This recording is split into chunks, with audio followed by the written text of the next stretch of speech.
Welcome to Documentary First, an inside look at documentary filmmaking. I'm your host, Christian Taylor. My co-host, Jason Rugg, has the day off today, but thankfully I am joined by a guest and friend of the show that can fill a seat beautifully, Joe Amodei of Virgil Films Entertainment. Welcome, Joe. So glad to have you here. Thank you for giving your time. It's really, there's a big change in the industry right now, so much happening. And so it's a beautiful time to have you come on. You just got back from LA and I know there's just kind of lots to report. So before we get into that, I just need to do a quick company update. So just give me a second.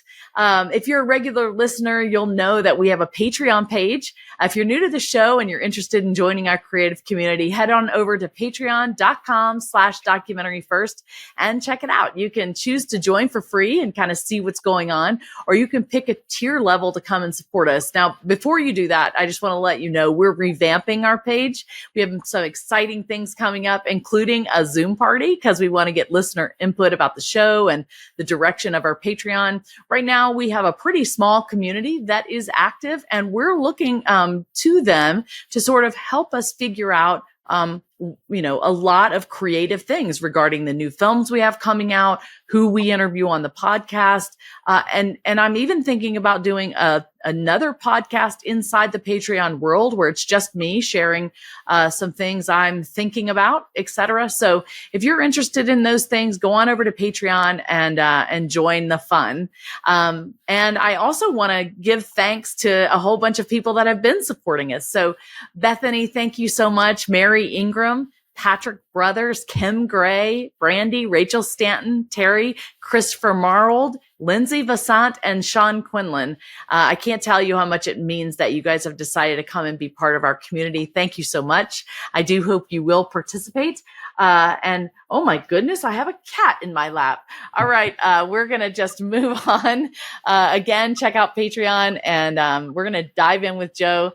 All right. So you have been to LA and you have lots to report. Before we do that, tell me who you are and why you would even go to LA.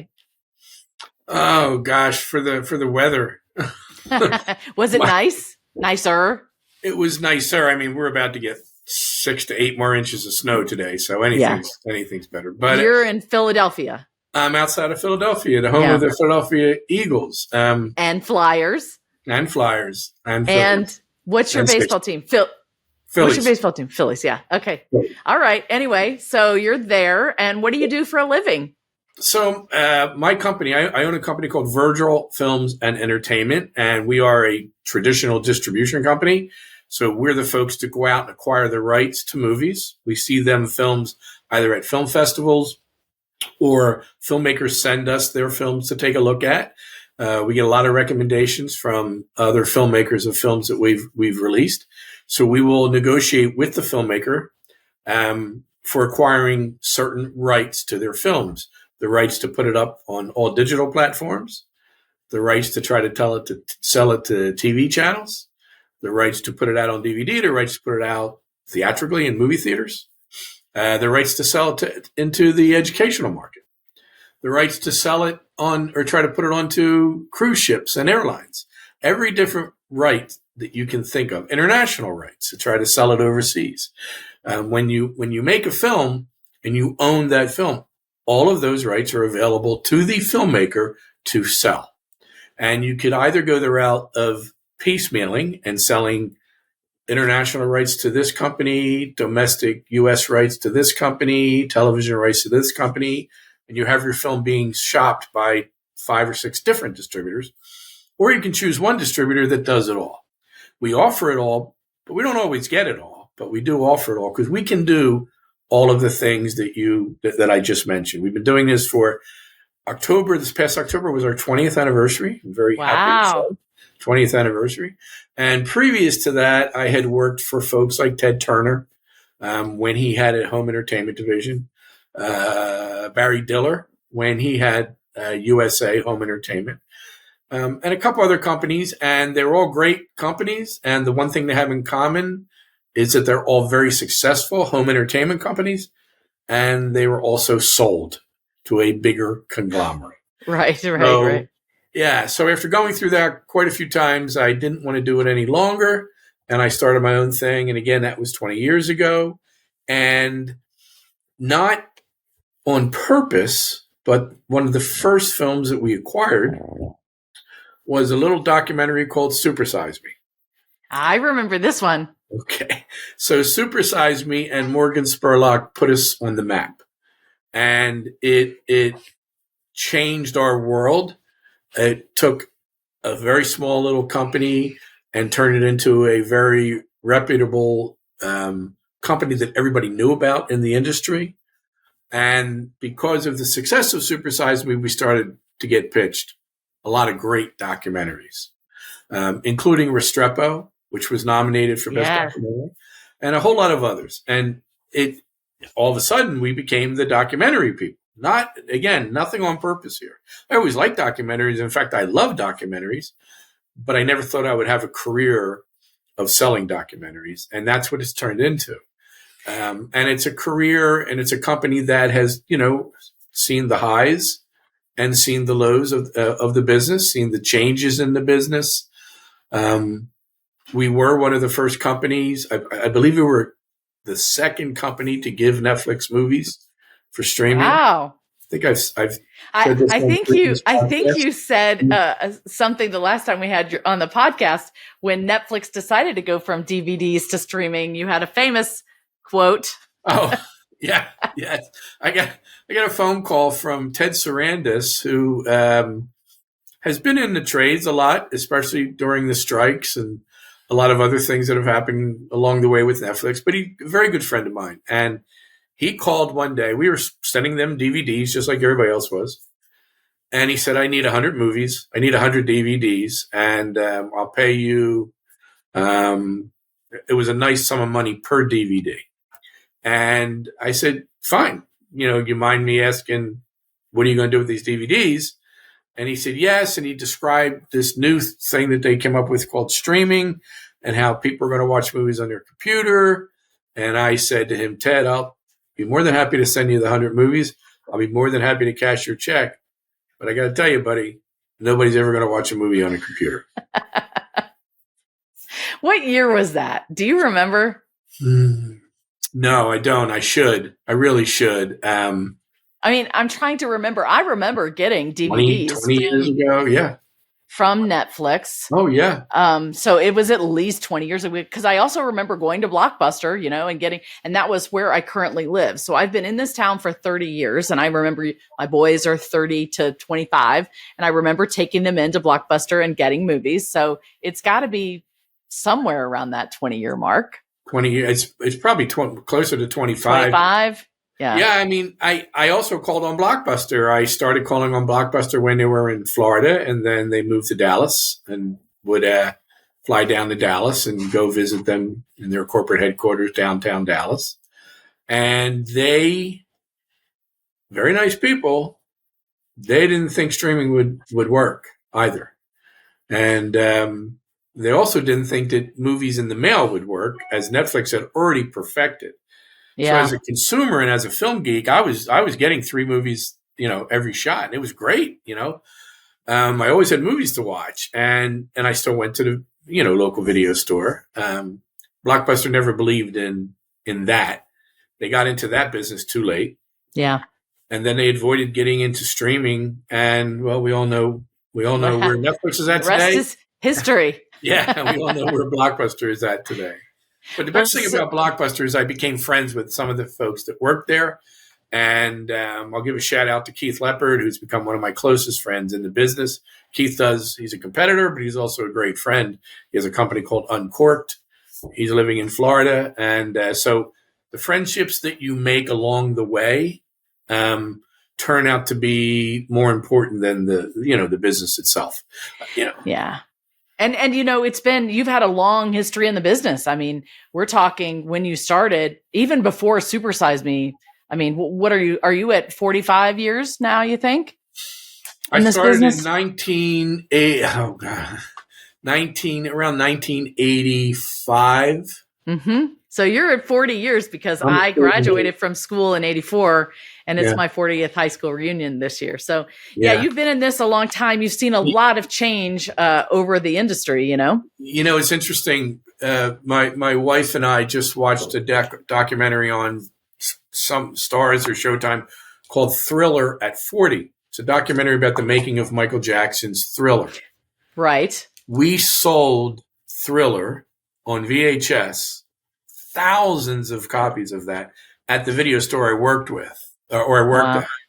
So I've been in the business at least that long. Yeah, I mean, and you've seen such incredible changes over that time. And I want to talk about that in just a second. But I want to go back and address something you said earlier. And I'm going to apologize to you because I have this cat. I just got brand new kittens, and these kittens, I cannot keep them out of my office, and they apparently want to be on this podcast. So I'm trying, but he wants to be around me continually. So you're going to be this is Caffey, by the way. These two little kittens are named after Lieutenant Joe Galloway from A Few Good Men, and that's the little girl, and this is Lieutenant Daniel Caffey that's on camera right now, who won't leave me alone. We call him Caffey for short. Anyway, back to you. One of the things that full disclosure, everybody, the reason I know Joe is because Joe is my distributor for The Girl Who Wore Freedom and will be my distributor for anything else that comes out. And the reason is because exactly what you see here. Joe has been incredible to work with, mostly because he cares. He cares about the filmmaker. I mean, he's a filmmaker himself, and he knows what we go through. I have found him to be honest and transparent and very collaborative in nature. He has a great team of people. And I think it is because you've been in the business such a long time and you've seen just about all there is to see. So we've now known each other for a couple of years. The way that I found Joe is I went to the Julian Dubuque Film Festival, another film festival I highly recommend in Dubuque, Iowa. And there, Donna Reed's daughter, Mary Reed, was there. And she came up to me and said, I got somebody I think will love your show. And anyway, the rest is history. That's how we know each other. But Joe, you said you talk to filmmakers, you distribute their films, you like meeting them. You also said you focus on documentaries. So 2 questions. Can any filmmaker or listener, reach out to you? And do you only do documentaries? Yes, anybody can reach out to me. You can, go to our website and get my information, or just write down Joe at virgilfilmsent.com. Anybody's listening or watching this podcast can reach out to me. Okay. The second question. What was the second question? The second question is, do you only do documentaries? No, we do it. Well, no, we do everything. Okay. I'm negotiating for a horror film right now. So we do have to make money. Right. Well, horror film is the way to do it. It's what I have heard, actually. Yeah, we do. Yeah, we I'd say probably right now we're still 75-80% documentaries. But, when I walk into the building at Netflix or when I walk into the building at Hulu, there are different divisions. And if I have a horror movie or a narrative to sell, I'll meet with that division. If it's a documentary, I'll meet with that division. If it's a doc series, I'll meet with that division. So the good thing about what Virgil is able to do, and it's kind of the thing that does separate us, I'm getting into the building is the best way to say it. Whereas a lot of other people just don't. And that's because of those relationships. Yeah. Well, let me ask you this. There's kind of word on the street that, things are changing in terms of how streamers find their films to license, and that maybe the day of the distributor, is going away because they can go to aggregators of documentaries and just go in there and shop around for themselves.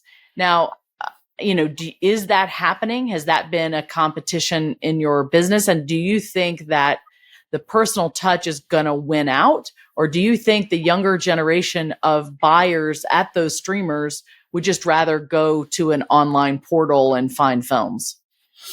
I don't agree with that assessment at all. In fact, I think it's quite the opposite.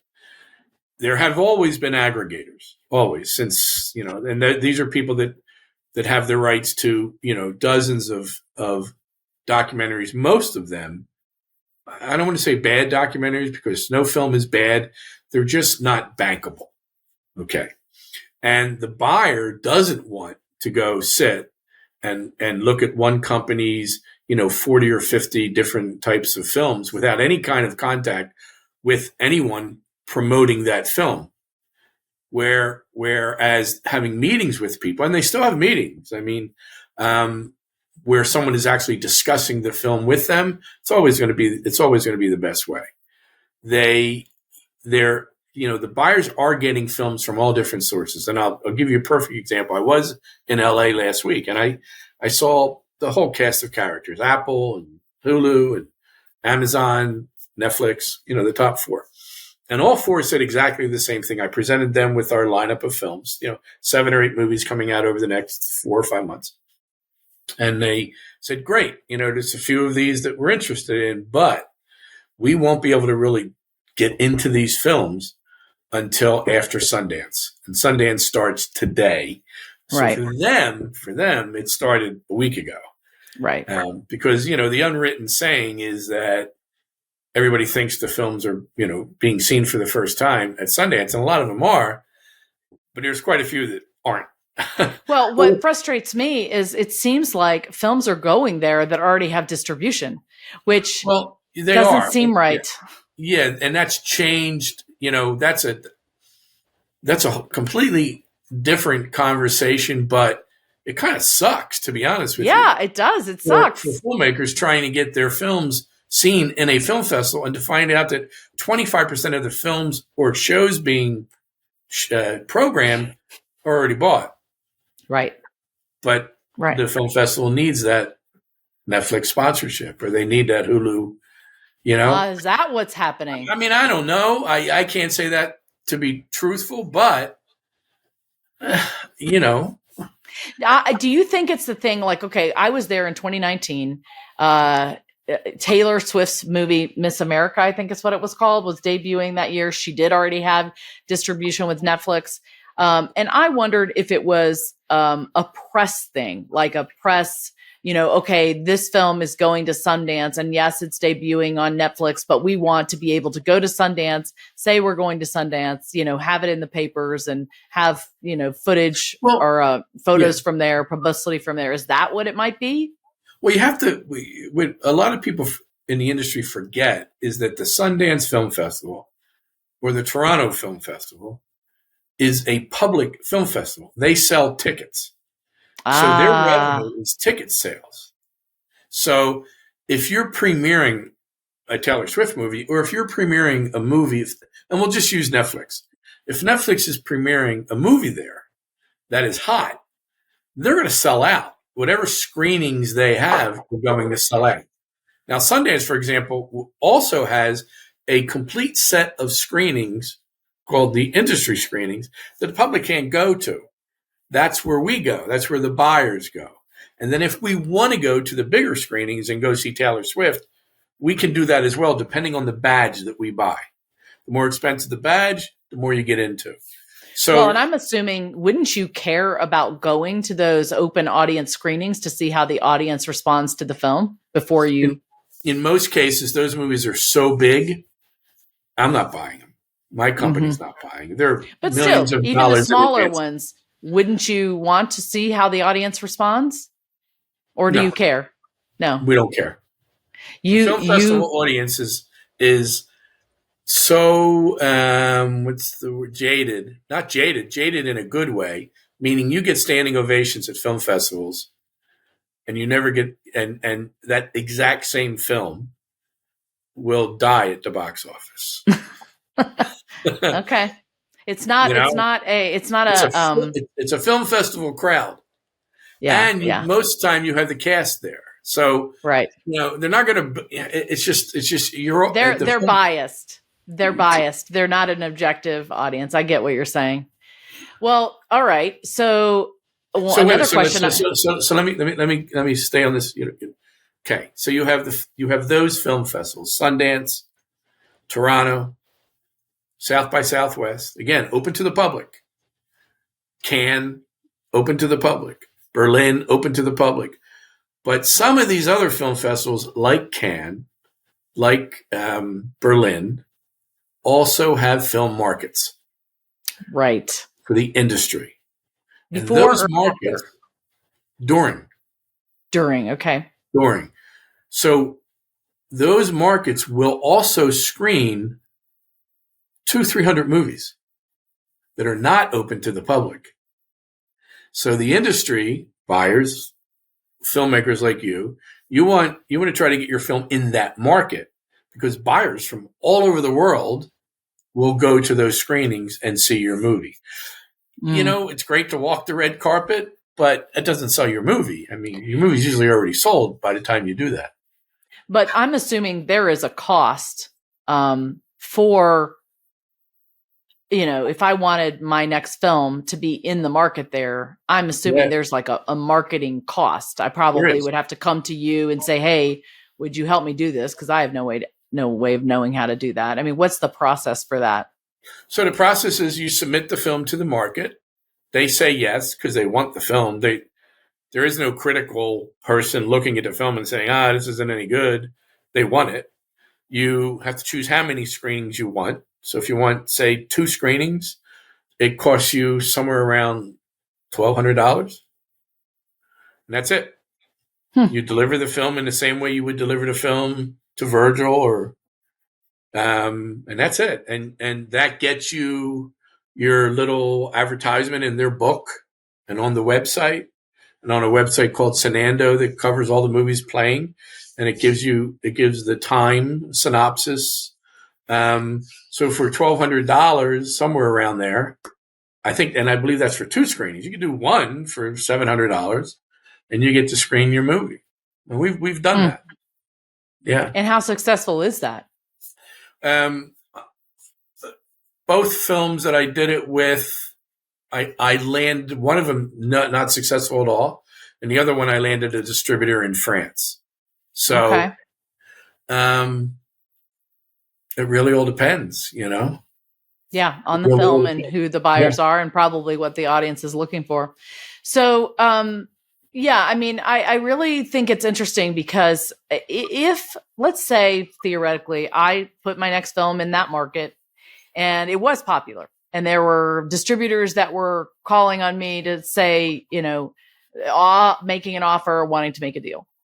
I've been burned already by one of those situations, right? And I feel very fortunate that I've fallen into this relationship with you. But there is a huge fear among filmmakers right now in regards to dealing with, distributors and, distribution companies. I had a filmmaker say to me recently, there's this big movement for everybody to self-distribute. We can self-distribute through all of these different ways. And I think that's popular because people don't trust distributors that much anymore, or distribution companies, simply because a lot of them have had a very bad reputation. And it's also hard to vet random, distribution companies that would make an offer for your film. What recommendation do you have for filmmakers as they're considering those options? There's really only one recommendation, and that would be to, let Virgil distribute your film. That's true. I totally agree with that.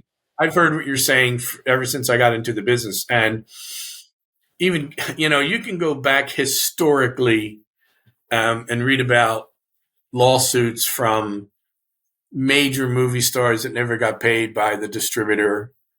And that distributor could be even a Warner Brothers or a, major TV stars never get residuals on TV shows. Hollywood is very well known for cheating people. It's just been that way forever. So first, let's deal with self-distribution. So you've made your movie. You've toiled and turned and drove yourself crazy for 2 or 3 years making a movie. And now you're going to become a distributor. And I'm not saying you personally, but you're a filmmaker. Yeah, but whoever decides. Right. Yeah. So you're going to contact Amazon and iTunes, and there is ways of doing that. Amazon, and you're not, and they're going to offer you a split that will not be anywhere near as favorable as the split that a distributor gets. And you're going to be on the hook for everything. You're going to be on the hook for delivering. You're going to be on the hook. I recently talked to a filmmaker. This is a perfect example who is putting her movie out on DVD, and she told me she's paying $2 a DVD to make those DVDs. Well, I believe we pay 90 cents. So that's the type of things that happen when you self-distribute.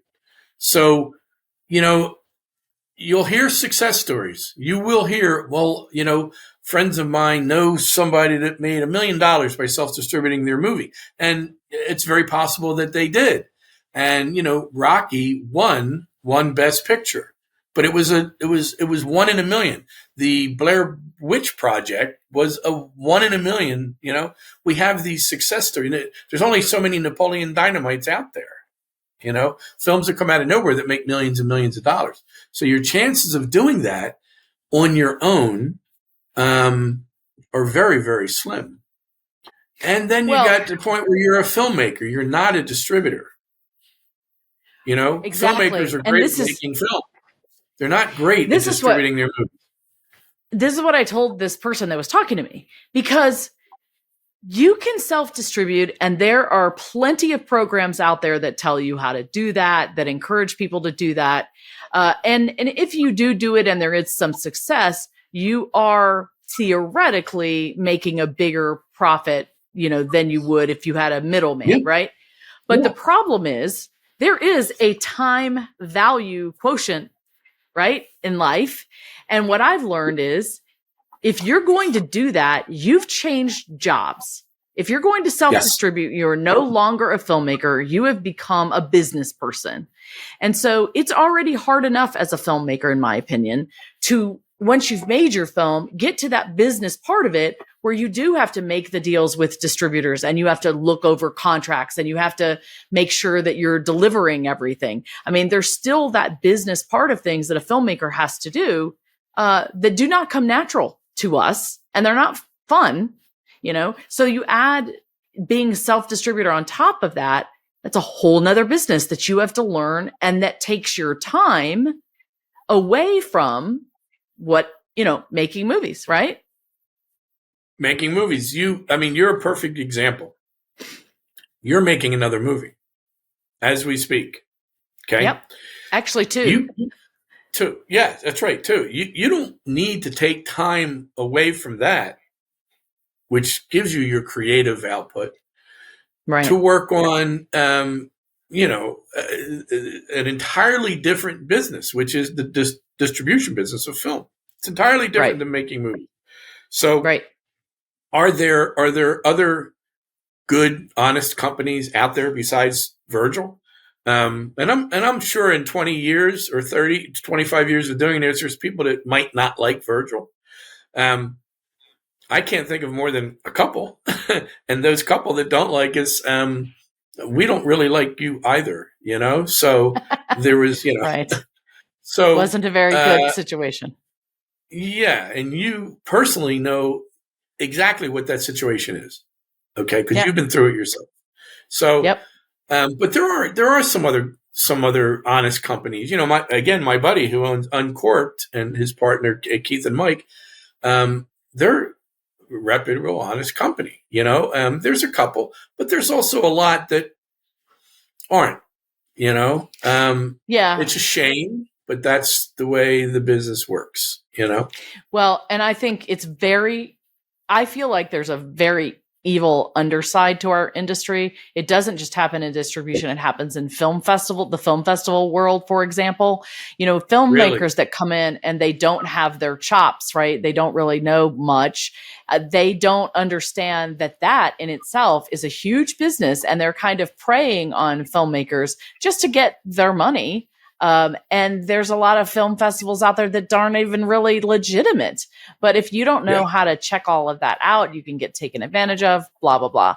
It's the same in distribution. It's just very hard to vet distributors to figure out who the good guys are and who the bad guys are. And I just think there's an inherent distrust. It's one of the reasons I like having you on the show is I think that the more people that get to know that a distributor is a real person, most of them are real people.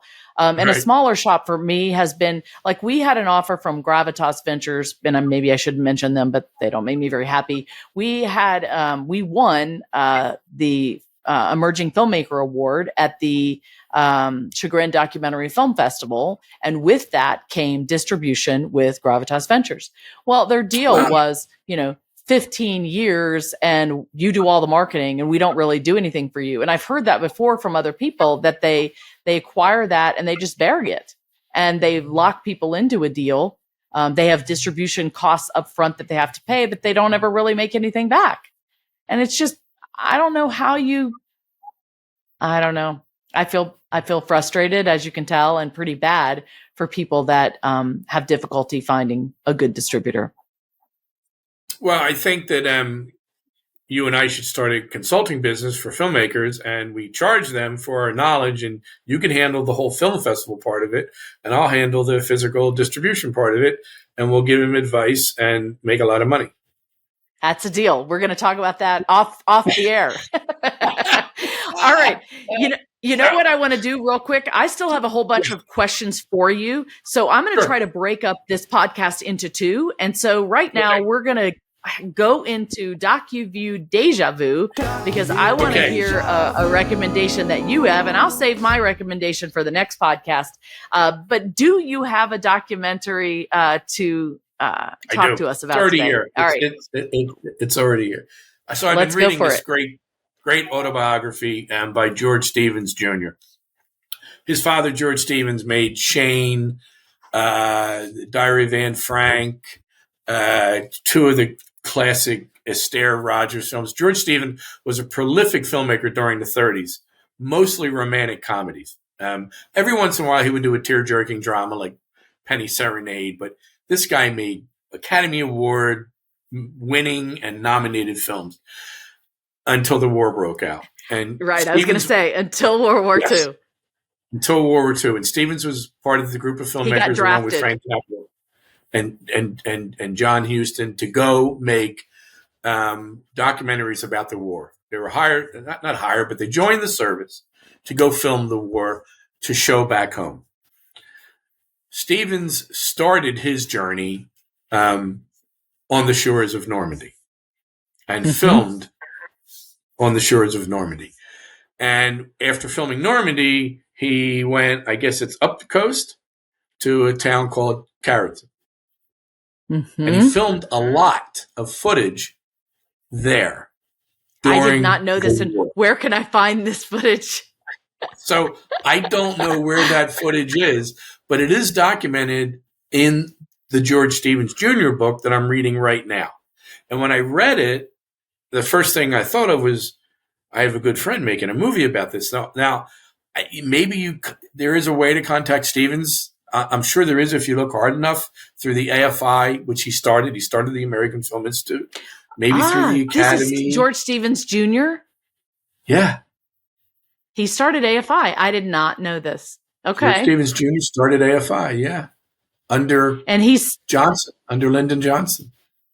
So is he still making films now? Or is George he alive? Stevens Jr. is, he every year he'll do a Q&A at TCM Film Festival. Okay. George Stevens Jr. started the AFI. He started the Kennedy Center honors every year. Wow. He produced them all for years. Oh yeah, George Stevens Jr. is the first thing you should do is get the book. What's it called? Hold on. We're holding. I think he should have said stand by. So I could have said, I'm sorry, standing stand by. Can you read that? Yes, My Place in the Sun. Which right. George Stevens Sr. made Place in the Sun with Elizabeth Montgomery and Elizabeth Taylor and Montgomery right. Clift. So it's My Place in the Sun. I take the covers off as I'm reading the book because I like to save the book. So read the book, and if you want, just skip the first part and go to his war efforts and stuff, and you'll read about that. I don't know where the footage is. It might be in other documentaries. But so leading back to the Deja Vu, George Stevens Jr. made a film about his father called George Stevens, A Filmmaker's Journey. And it is the best documentary I've ever seen on a filmmaker. And it could be because the movie is being made by the guy's son. Right. It is amazing. And who is also a filmmaker. Yes. Rich with clips from, again, Shane and all of the other great films that George Stevens made. Because when he came back from the war, he was like Capra and Houston and the rest of them. They were different people. George Stevens' footage of Dachau was used during the Nuremberg trials. The footage that he shot. Oh, yeah. They showed on a screen during the Nuremberg trials. His footage. Wow. Yeah.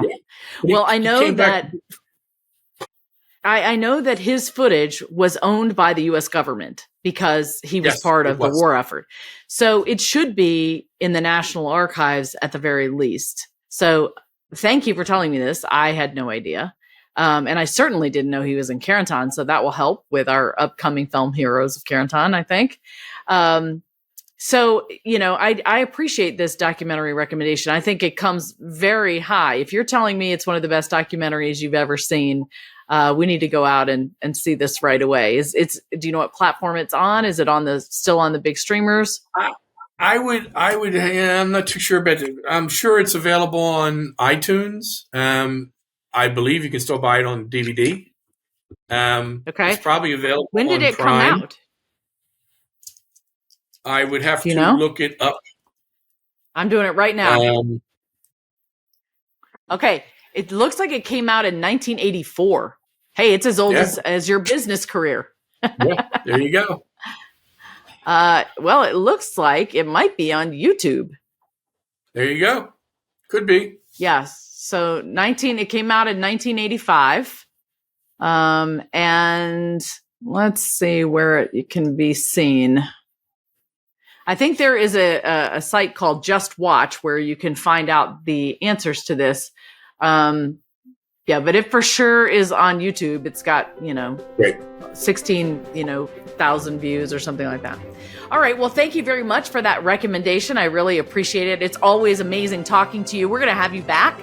So if you're listening to this and you want to hear more from Joe, make sure you listen to the podcast that's going to come out in 2 weeks. And I'm going to close real quick. Thank you very much for listening to Documentary First, where we believe everyone has a story to tell and you can be the one to tell it. Bye, everybody.